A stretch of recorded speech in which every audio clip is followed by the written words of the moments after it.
le Seigneur bienheureux dit: J'ai donné cette science impérissable, la science du yoga, à Vivashvan, le déva du soleil. Et Vivashvan l'enseigna à Manu, le père de l'humanité. Et Manu l'enseigna à Ikshvaku. Savoir suprême transmis de maître à disciple. Voilà comment les saints rois l'ont reçu et réalisé. Mais au fil du temps, au vainqueur des ennemis, la succession disciplique s'est rompue, et cette science, en son état de pureté, semble maintenant perdue. Si je t'enseigne aujourd'hui cette science très ancienne, l'art de communier avec l'absolu, c'est parce que tu es mon ami et mon dévot, et qu'ainsi tu peux en percer le mystère sublime. Bien que nous ayons tous deux traversé d'innombrables existences, ô Arjuna, vainqueur des ennemis, je me souviens de toutes, quand toi, tu les as oubliées. Je demeure non-né, et mon corps, spirituel et absolu, ne se détériore jamais. Je suis le Seigneur de tous les êtres, et pourtant, en ma forme originelle, je descends dans cet univers à intervalles réguliers.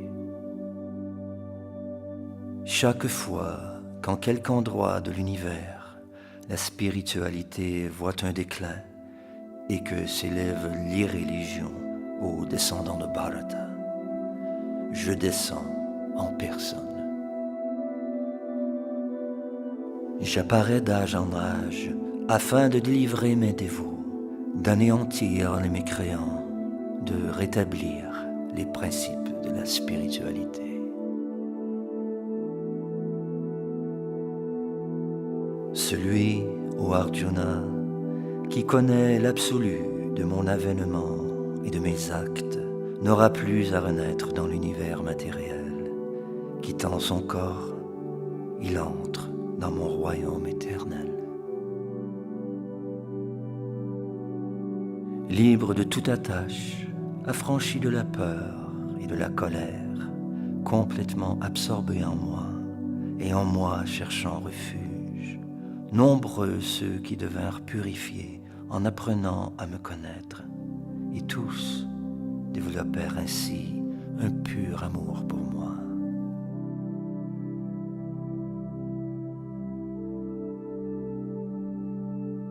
Tous suivent ma voie d'une façon ou d'une autre au fils de Pritha, et selon qu'ils s'abandonnent à moi, en proportion, je les récompense.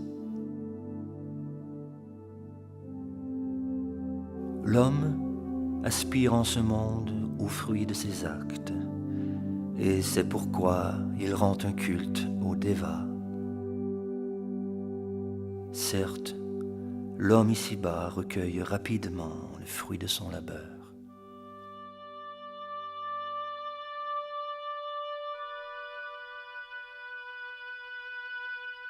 J'ai créé les 4 divisions de la société en fonction des 3 gunas et des devoirs qu'ils imposent à l'homme. Mais sache que si je les ai créées, elles ne me contiennent pas, car je suis immuable. L'action ne m'affecte pas, et je n'aspire nullement à ses fruits. Celui qui me connaît comme tel ne s'empêtre pas lui non plus dans les raies du karma.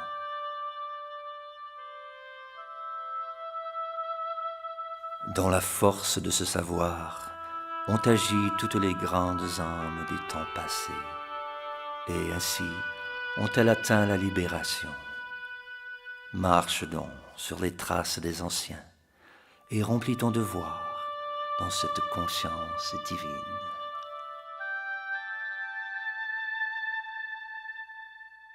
Même l'homme d'intelligence devient perplexe quand il s'agit de déterminer ce que sont l'action et l'inaction. À présent, je vais t'enseigner l'action, et cette connaissance te délivrera de tout péché. La nature de l'action est fort complexe, difficile à comprendre. Il faut donc bien distinguer l'action légitime, l'action condamnable et l'inaction. Celui qui voit l'inaction dans l'action et l'action dans l'inaction, celui-là se distingue par son intelligence.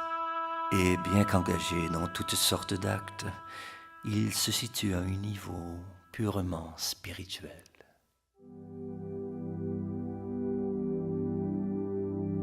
Celui qui, dans l'action, s'est affranchi de tout désir de jouissance matérielle, peut être considéré comme solidement établi dans le savoir. De lui, les sages affirment que le feu de la connaissance parfaite a réduit en cendres les conséquences de ses actes. Totalement détaché du fruit de ses actions, toujours satisfait et autonome, il n'agit pas matériellement, bien que continuellement actif. L'homme ainsi éclairé maîtrise parfaitement son mental et son intelligence. Il renonce à tout sentiment de possession et n'agit que pour subvenir à ses stricts besoins vitaux. Ainsi, le péché ni les conséquences du péché ne l'atteignent. Celui qui a franchi de la dualité et de l'envie voit d'un même œil l'échec et la réussite, satisfait de ce qui lui vient naturellement. Celui-là, bien qu'il agisse, ne s'enlise jamais. Les actions de celui qui, ferme dans le savoir absolu, ne subit pas l'influence des trois gunas, sont purement spirituelles, accomplies pour la seule satisfaction de Yagya.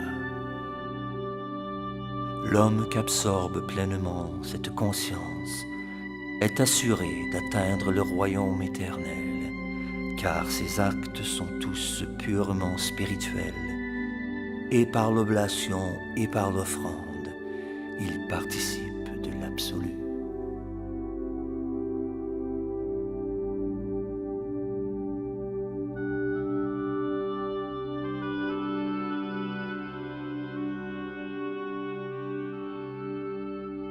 Certains yogis rendent aux Devas un culte parfait en leur offrant divers sacrifices, et d'autres sacrifient au feu du Brahman suprême.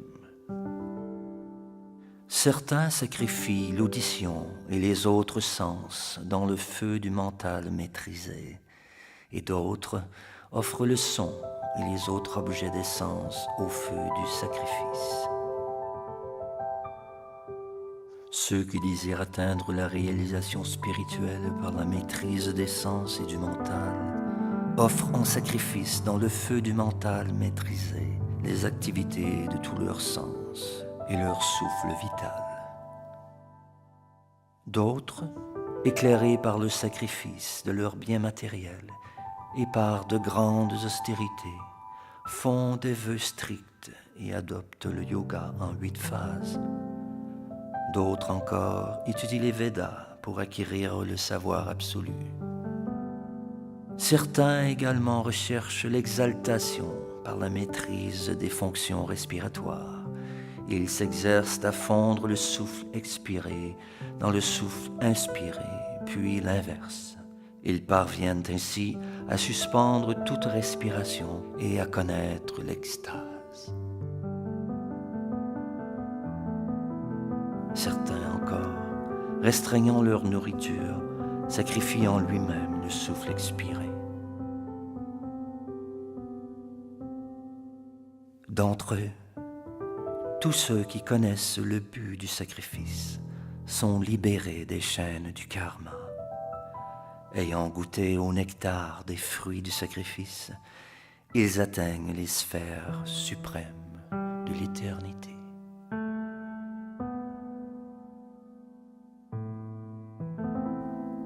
Ô toi, le meilleur des kourous, sache que sans accomplir de sacrifice, on ne peut vivre heureux dans cette vie, en ce monde. Et que dire de la suivante? Ces divers sacrifices sont autorisés par les Védas et conçus en fonction des diverses formes de l'action. Sachant cela, tu atteindras la libération.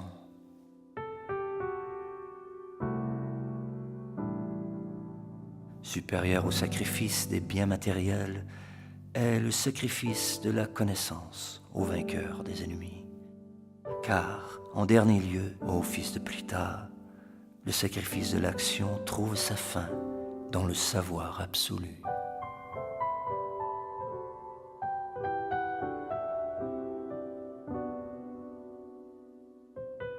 Cherche à connaître la vérité en approchant un maître spirituel. Enquière-toi d'elle auprès de lui avec soumission et tout en le servant. L'âme réalisée peut te révéler le savoir, car elle a vu la vérité.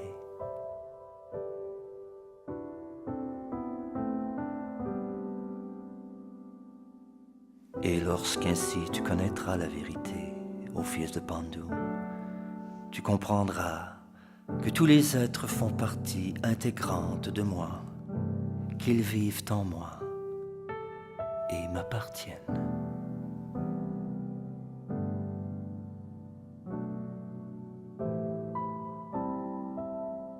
Combien même tu serais le plus vil des pécheurs, une fois embarqué sur le vaisseau du savoir spirituel, tu franchiras l'océan de la souffrance.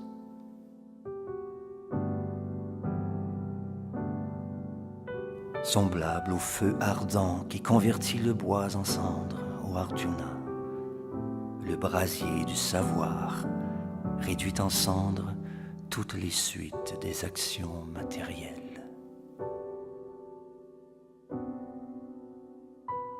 Rien dans ce monde d'aussi pur et sublime que le savoir absolu, fruit mûr de tous les yogas. Celui qui le possède trouve au moment voulu en lui-même la joie.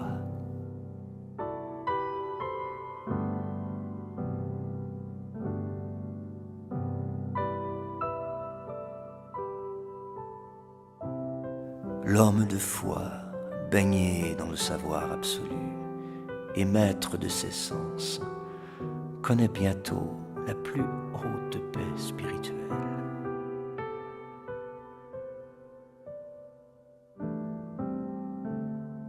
Mais les ignorants, les incroyants, qui doutent des écrits sacrés, ne peuvent devenir conscients de Dieu. Pour celui qui doute, il n'est de bonheur ni dans cette vie en ce monde, ni dans la suivante.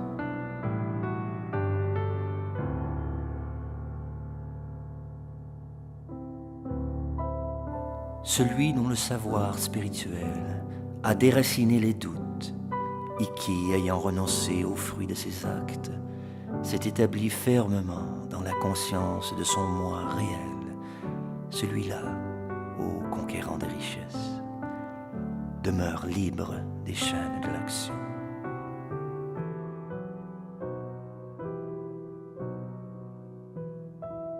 Il te faut, armé du glaive du savoir, trancher les doutes que l'ignorance a fait germer en ton cœur. Fort de l'arme du yoga, ô descendant de Bharata, lève-toi et combat.